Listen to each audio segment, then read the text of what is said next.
Good morning class. आज हम start करने वाले हैं एक्सरसाइज 5.3 का question number third. Question number third का पार्ट 8 है, ठीक है।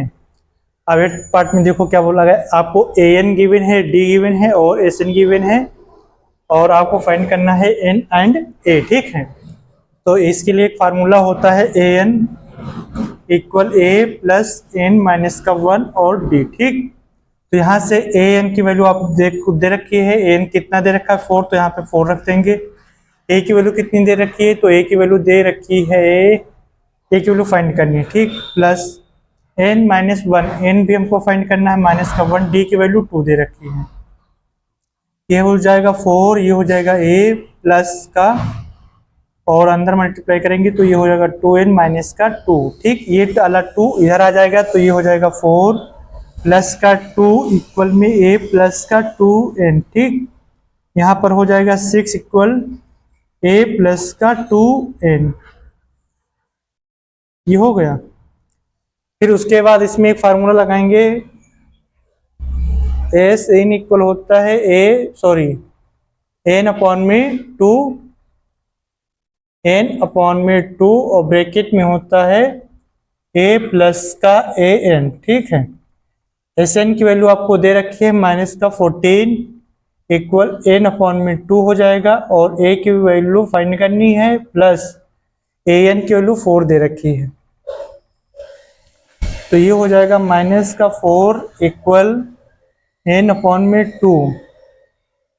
अब देखो यहाँ से अगर जो हम ए की वैल्यू निकालेंगे तो ए की वैल्यू क्या आ जाएगी, ए की वैल्यू आ जाएगी 6 माइनस का 2n, ठीक है। यहाँ से a की वैल्यू आ जाएगी 6 माइनस का 2n बराबर a, ठीक है। a की वैल्यू आ गई। अब a वाले a की वैल्यू इसमें रख देंगे तो a बराबर कितना रख देंगे 6 माइनस का 2n, 6 माइनस का 2n प्लस का 4, यहाँ पर हो जाएगा माइनस का 14 इक्वल n अपॉन में 2 और यहाँ पर क्या करेंगे 6 और 4 मिला के 10 हो जाएगा, माइनस का 2n बचेगा, ये हो जाएगा माइनस का 14 इक्वल एन अपॉन में 2 और मल्टीप्लाई में क्या करेंगे हम यहाँ से कॉमन ले लेंगे। कॉमन क्या मिल जाएगा हमको, देखो तो यहाँ से 2 कॉमन ले लेंगे तो ब्रैकेट में क्या बचेगा, ब्रैकेट बचेगा 2 5 जा 10 माइनस का n बचेगा, ठीक है। ये 2 कैंसिल आउट हो जाएगा, ये हो जाएगा माइनस का 14 इक्वल यहाँ पर 5 माइनस का अभी यहाँ पर n बचा है तो n और ब्रैकेट में रहेगा 5 माइनस का n, तो ये हो जाएगा माइनस का 14 इक्वल 5n माइनस का n स्क्वायर हो जाएगा, ठीक। अब ये वाला n स्क्वायर क्या करेंगे इधर ले आएंगे तो ये हो जाएगा n स्क्वायर माइनस का 5n और माइनस का 14, ठीक है, ये रहेगा और इक्वल में 0 बचेगा। फिर उसके बाद ये वाली इक्वेशन देखो, यहाँ पे n स्क्वायर माइनस का 5n और माइनस का 14 इक्वल 0, यहाँ पर हमारे क्वाड्रेटिक इक्वेशन बन गई, ठीक है। जब क्वाड्रेटिक इक्वेशन बन गई तो इसके फैक्टराइजेशन कर लेंगे, तो फैक्टराइजेशन कैसे करेंगे, तो ये हो जाएगा n स्क्वायर माइनस 7 टू 14, मतलब कि 7n और प्लस का 2n हो जाएगा, 2n मतलब 7n में से 2n माइनस करेंगे तो माइनस का 5n बचेगा और ये हो जाएगा माइनस का 14 इक्वल में 0।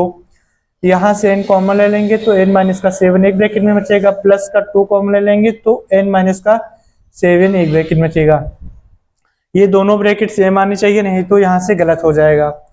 सेम आने से मतलब सही है, तो यहाँ पर देखो n माइनस 7 है, यहाँ पर n माइनस 7 है तो n माइनस 7 एक अलग ब्रैकेट में हो जाएगा और n ये वाला बच्चा है प्लस का 2 ये वाला बच्चा है तो ये एक ब्रैकेट में हो जाएगा। यहाँ से देखो n माइनस 7 इक्वल 0 हो जाएगा, n इक्वल कितना आ जाएगा 7 और n प्लस 2 इक्वल 0 हो जाएगा, n इक्वल कितना आ जाएगा माइनस का 2, तो हमारी प्लस वाली वैल्यू ली जाएगी, माइनस वाली नहीं ली जाएगी। n ना तो 0 हो सकता है और ना ही माइनस में हो सकता है, तो इसलिए प्लस वाली वैल्यू ली जाएगी। अब हमारा n फाइंड हो गया, a फाइंड करना है। तो अगर जो हम इसको मान ले इक्वेशन फर्स्ट, क्या मान ले इक्वेशन फर्स्ट, तो यहाँ पे लिखेंगे n पुटिंग, यहाँ पे लिख लेना putting n equal 7 in equation first, ठीक है। आप क्या करोगे n इक्वल 7 इक्वेशन फर्स्ट में पुट कर दोगे। इक्वेशन फर्स्ट हमारे पास क्या है, तो 6 माइनस का 2n इक्वल में a, तो यहाँ पर n की वैल्यू पुट करेंगे तो 6 माइनस का 2 इंटू 7 इक्वल a, 7 2 जा 14, तो 6 माइनस का 14 इक्वल a हो जाएगा, और इसको माइनस करेंगे तो ये आ जाएगा माइनस का 8 इक्वल a। देखो n की वैल्यू पूछी गई थी, n की वैल्यू 7 आ गई, 8 और a की वैल्यू माइनस का 8, दोनों वैल्यू फाइंड हो गई। Thank you class.